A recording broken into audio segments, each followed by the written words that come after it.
hi. We're going to take a really quick snapshot, okay? Okay. Ready? 3, 2, 1. Perfect. How you doing? I'm doing all right. How are you? I'm doing all right. Looks like you have a Bakugou pillow. Yeah, one of my friends got it for me for a couple Christmases ago. Nice. It's Bakugou Katsuki. Ah!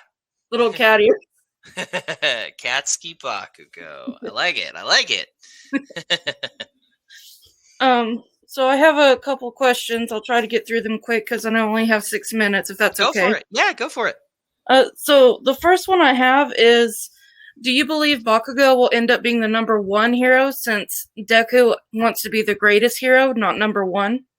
Ooh, that's an interesting question that I've never been asked that way. Possibly that would be an interesting twist on that. Right.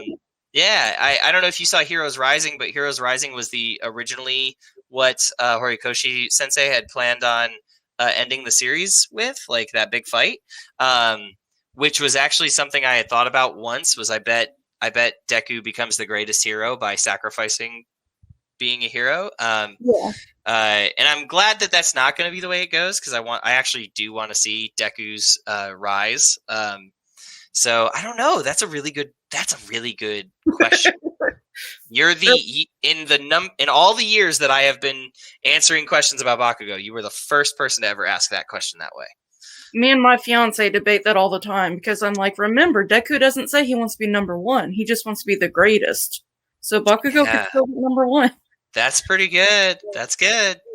Now this one you probably get asked all the time, but obviously I have to ask it. Who do you ship them with, if you ship them with anyone? So I've definitely made jokes in the past about ships, and it's kind of one of those things where it's like they were always jokes, and people like to use it as like, well, Cliff Chapin, the voice of Bakugou, says this, and I'm like, no, it was a joke. But I genuinely don't ship him with anyone, because I kind of see myself as a vehicle. My job is a vehicle, and I am meant to carry the story. Like, I am meant to tell the story. The story is made, and all my job is to convey it.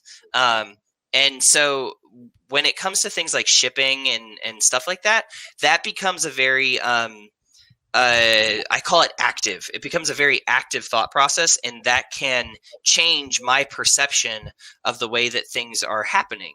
And so I try to remove myself from that, only so that I can continue to portray the story as faithfully and accurately as I can. I get that, yeah.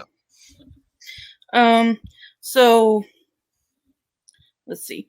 So you said with Hero Rising that was how he wanted to originally end the series. Mm-hmm. What was your reaction when you were reading the script and you saw that Bakugou was going to get one for all in that?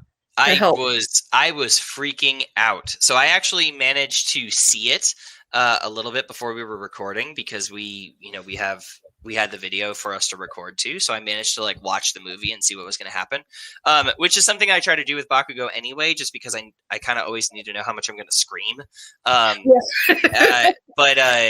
So when I got to that part of the movie, I was like, I was like freaking out. It was so cool.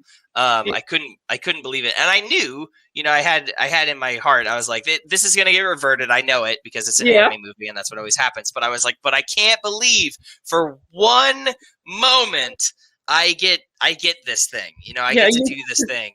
It was unbelievable. One other question. If you could have been casted as anyone other than Bakugou, who would you have picked?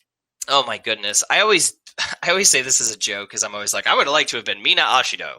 But it's just a joke, because I love Caitlyn as that role. She is actually probably my favorite girl of Class 1A. I like Mina's personality a lot. But as far as characters that I would want to play other than Bakugou, I can't even imagine wanting to be someone else. Like, for as hard as Bakugou is on my throat and my voice, he's such a fulfilling character, you know, because he's so flawed and he has so much to grow.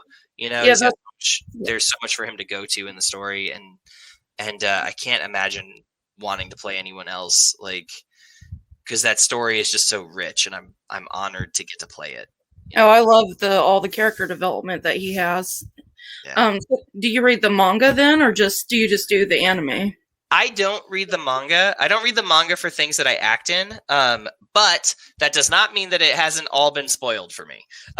Because whenever something exciting happens in the manga, my Twitter just blows up with people being like, "This thing," and I'm like, "All right, that thing happened." You know, like, so I kind of always know something that's going to happen, but I don't ever read it or really look into it because I don't want to know exactly how it happens. But it's kind of good too because it gives me a little bit of insight to know to look for this moment that's coming up and make it like really good and special. Yeah, I get that. So we're just about out of time. Thank you so much for all your questions and talking with me tonight. Thank you. Stay safe. You as well. Bye.